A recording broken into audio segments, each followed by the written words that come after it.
오늘 성찬식을 맞이해서 그리스도의 몸에 참여하는 성찬이라는 주제로 말씀을 드리도록 하겠습니다. 어떤 책을 읽어보니까 우리 그리스도인들은 6차원에 속하여서 사는 사람들이다. 이렇게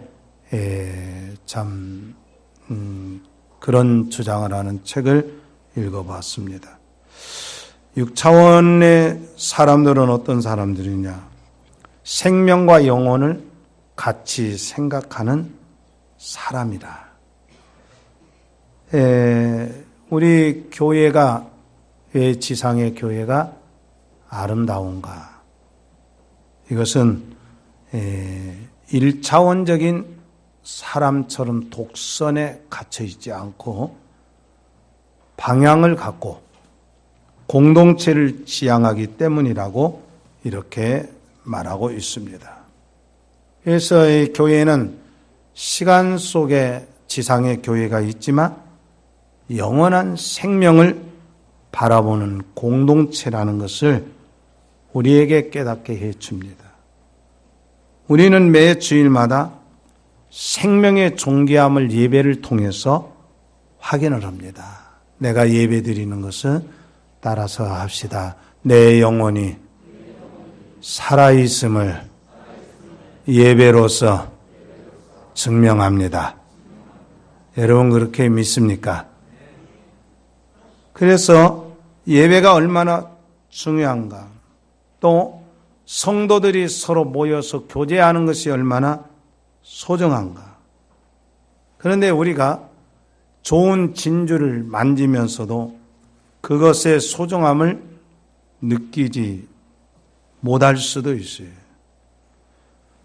매일매일 하나님의 말씀을 순전하게 들으면서도 흐르는 물에 이끼가 낀다는 말처럼 하나님의 은혜를 매주일마다 감격해하고 감사해야 하지만 우리는 나도 모르게 세상의 것이 끼어들고 교만해지고 태만해지고 감격과 감사가 사라지는 삶을 살기가 쉽습니다. 그래서 그 감사와 감격을 다시 새길 수 있는 제도가 뭐냐? 세례와 성찬식입니다. 그래서 오늘은 성찬주일, 성찬을 우리가 대하면서 그 의미들이 뭔가, 이걸 몇 가지 간단하게 말씀을 드립니다. 성례에는 두 가지가 있다라고 누누이 말씀드렸어요. 성례에는 뭐가 있어요? 세례와 성찬이 성례이다. 성찬은 주님이 직접 제정하신 것입니다. 그리고 주님께서 이 성찬의 의미가 뭔가, 이것도 직접 말씀을 해 주셨어요. 그래서 성찬이라는 것이 과연 뭐냐? 첫째로 주님은 성찬을 십자가의 구속의 완성을 미리 보여주는 상징이다. 이렇게 말했어요. 그래서 주님은 마태복음 26장 26절에서 제자들에게 떡을 주시면서 이 떡은 내 몸이다. 그리고 이제 잔을 내주시면서 이 잔은 곧 언약의 잔이다. 이렇게 말씀을 하셨어요. 그리고 29절에서는 예수님께서 다시는 이 땅에서 포도주를 마시지 않을 것이다. 이야기는 십자가의 구속은 또다시 십자가를 예수님이 지시고 또다시 지는 것이 아니라 한 번에 우리의 구원을 완성하셨다. 이게 바로 다시는 잔을 마시지 않을 것이라는 의미입니다. 그래서 구약 제사 속에서 이제 그 양을 또 잡고 또 피를 뿌리고 이것이 계속 반복되는 것보다 히브리서에서는 그리스도께서 장래 좋은 일의 대제사장으로 오셔서 손으로 짓지 아니한 이 창조에 속하지 아니한 크고 온전한 장막으로 말미암아 염소와 송아지의 피로 하지 아니하고 오직 자기 피로 영원한 속죄를 이루시고 단번에 성소에 들어가셨다. 그래서 우리 한번 따라서 합시다. 예수님의 십자가 사건은 단 한 번입니다. 그 단 한 번의 사건이 인류 역사의 모든 사람들을 구원하는 놀라운 사건이라는 것이에요. 그래서 이 성찬식에 임할 때 우리는 어떤 마음을 가져야 되느냐? 하나님께서 우리의 죄를 단번에 처리하시되 과거와 현재와 미래의 모든 죄를 다 처리해 주셨다. 그래서 하나님께서 우리를 너는 이제 의인이다. 누가 너를 정죄할 것이냐? 이게 정죄할 수 없다. 하나님께서 한번 의롭다고 선언하신 우리가 이제는 죄의 형벌을 그리고 지옥의 형벌을 받지 않는다. 이런 말씀을 주셨어요. 그게 바로 성찬의 중요한 의미예요. 또 하나는 주님은 당신의 몸을 떡으로 비유하시면서 기념하라 이렇게 말씀하셨어요. 우리는 대한예수교 장로회는 칼빈주의 신학을 따르는 사람들입니다. 칼빈주의 개혁 신학은 성찬에 대해서 어떻게 생각하느냐? 영적 임재설을 따릅니다. 로마 캐톨릭은 화채설, 루터는 공제설, 쥐뱅글리는 상징설, 그런데 기념설. 그런데 우리는 둘 다 기념설도 받아들이고 영적 임재설도 받아들입니다.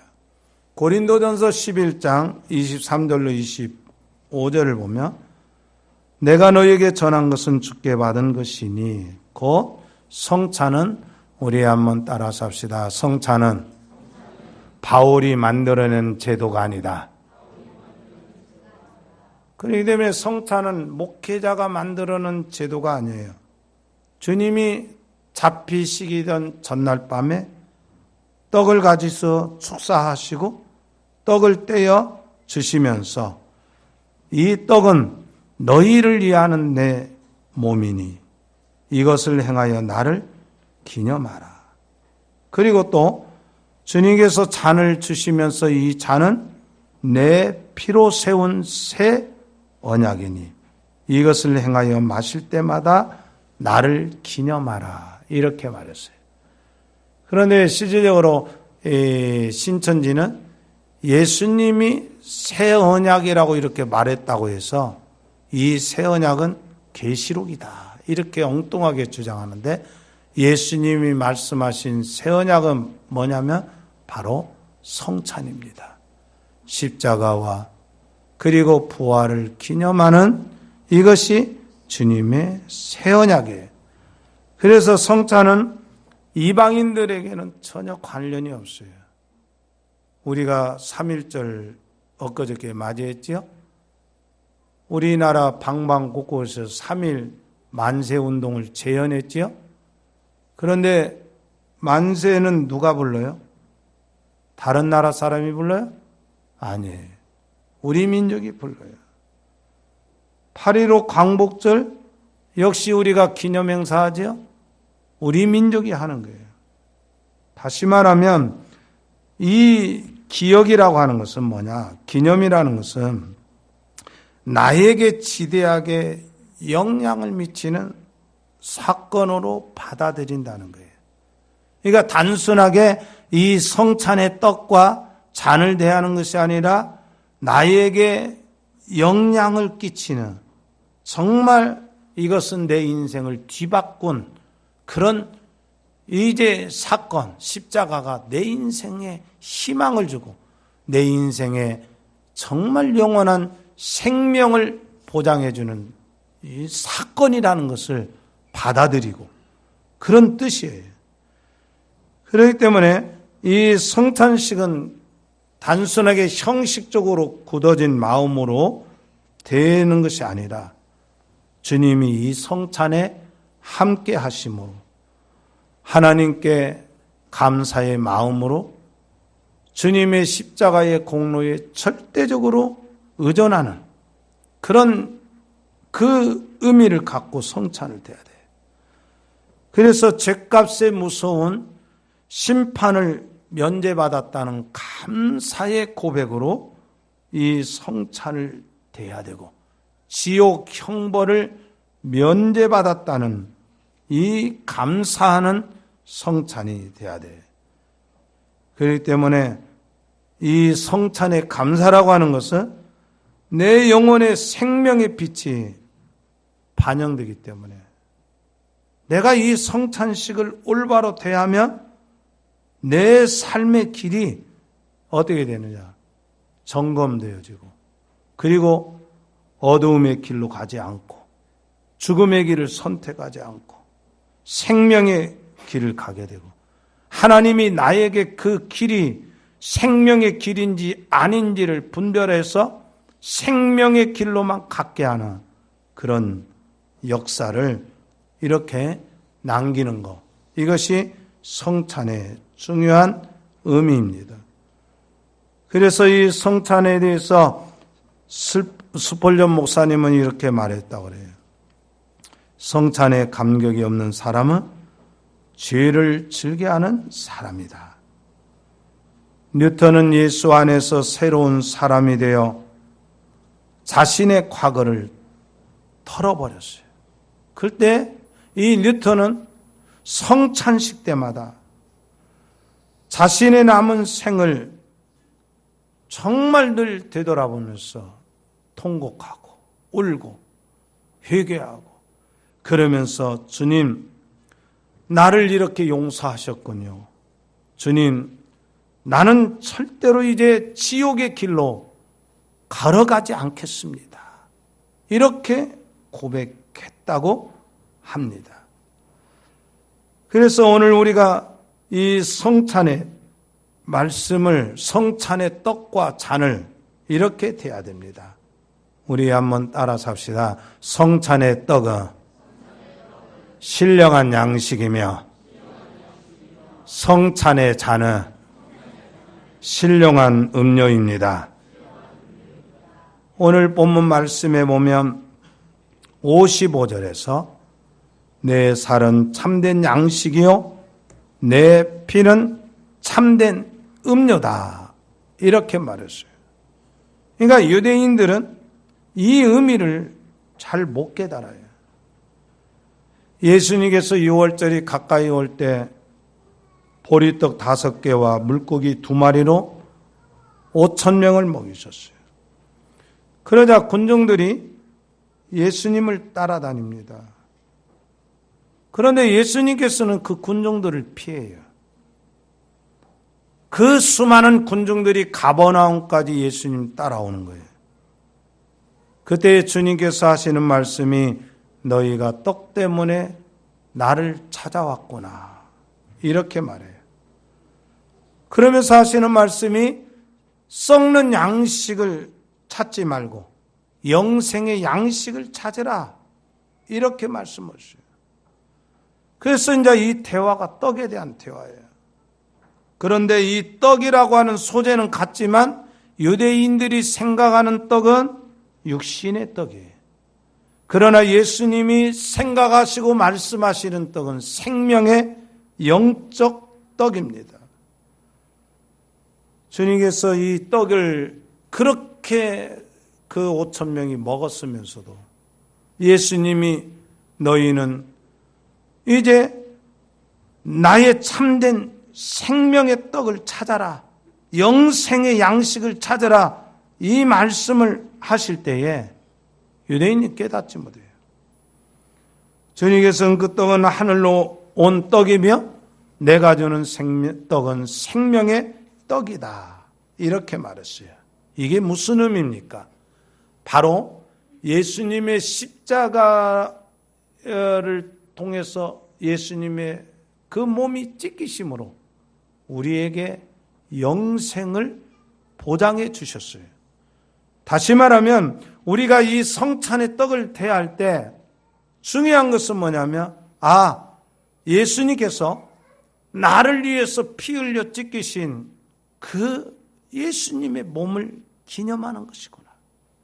또 하나는 예수님이 흘리신 보혈의 피, 이걸 기념함으로 내가 구원받았다는 것을 다시 한번 되새기는 이것이 바로 성찬입니다.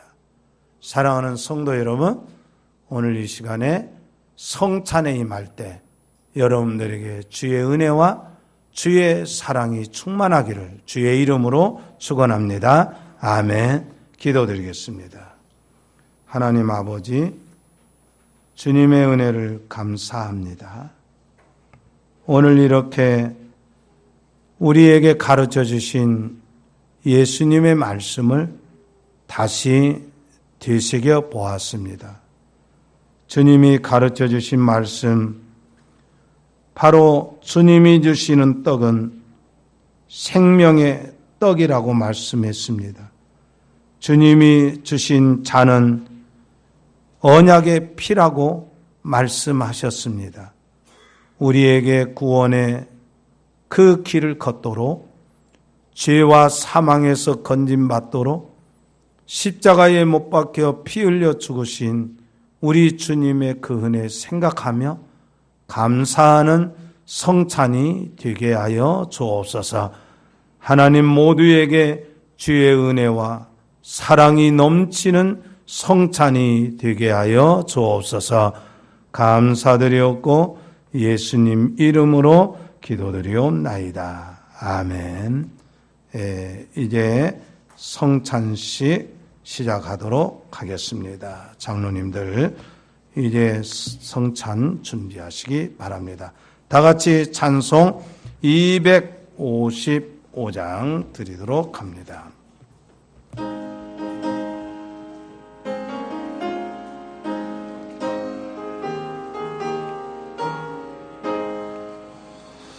너 이제 영화가나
우리 다 한 목소리로 먼저 성찬의 떡을 대하기 전에 우리가 주님 성찬 지난 가을의 성찬 이후부터 또 어떻게 살아왔는지 되돌아보고 그리고 이 시간에 한 목소리로 회개하는 시간을 갖도록 하겠습니다.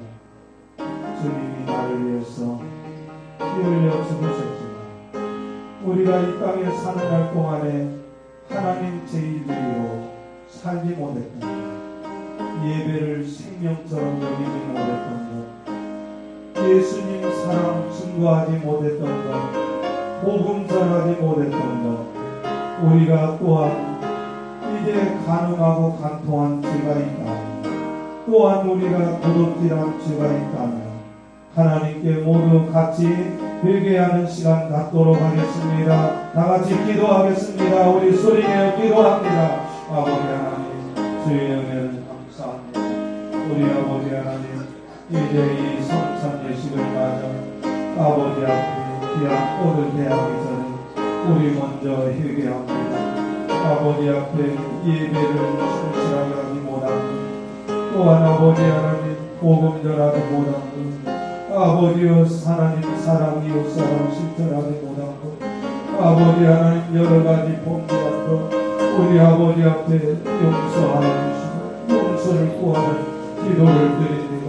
아버지 하나님 모두가 우리 아버지여 참으로 회개하고, 아버지여 참으로 주님의 은혜를 간구하고 아버지의 자비를 구하는 귀한 시간이 되도록 우리 아버지여 저희들을 이끌어 주시고 인도하여 주시기를 원합니다. 성령의 역사가 이 시간에 함께 하셔서 우리가 진정으로 회개하고 진정으로 회복하는 이제 회개하는 귀한 시간이 되도록 우리 하나님 은혜 주시기를 원합니다. 능력으로 주님 함께 하시고 자비로서를 함께하여 주시옵소서. 주의 거룩한 은혜로 함께하여 주옵소서. 하나님, 이 시간에 우리의 연약함을 회개합니다. 하나님 중심으로 살지 못하고 인간 중심으로 살고 세상 중심으로 살고 주님의 몸된 교회를 생명처럼 여기지 않고 주님의 몸된 교회를 이제 귀하게 여기지 못했던 것 용서하시고 우리가 참으로 이런저런 범죄함을 저지른 모든 것들을 회개하오니 용서하여 주옵소서.